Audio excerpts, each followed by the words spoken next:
A lot of what I want to do is make a place for people to make connections and make associations. These are the faces. They're actually, most people might call them masks, but because in the beginning I thought of them as faces, I still call them faces. All of them come from molds. Unlike most mold making and casting and things like that, each one is unique. And they are also, the material I use is sort of clay-like. So they're press molds rather than pouring. So there's a lot of kind of creative work that happens when I'm putting them in the molds. You know, both decision and accident, you know, purposeful invention and just serendipity. And then a few things with the faces. One of the things I like with them is that it gives you a structure.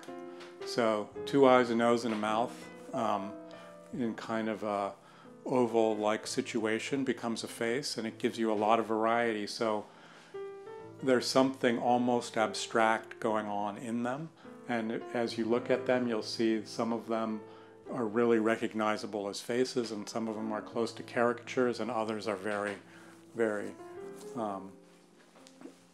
abstract. And I'm interested in that kind of variety, basically taking the same thing and or a similar thing and seeing how much I can get out of it.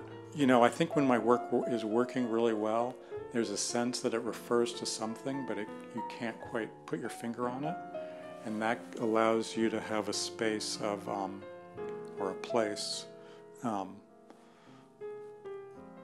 association between the components. Among other things, I've been kind of interested in making dark spaces and hidden spaces and having something, there's something about them about obscurity, where, you know, you look in and you can't see. Again, maybe having something to do with kind of human presence, where the physical thing is present, but you don't see everything that's going on inside. And, you know, some sense of mystery happens. And in general, with a 3D object, a truly three-dimensional object, there's always something that you can't see. So as you move around these,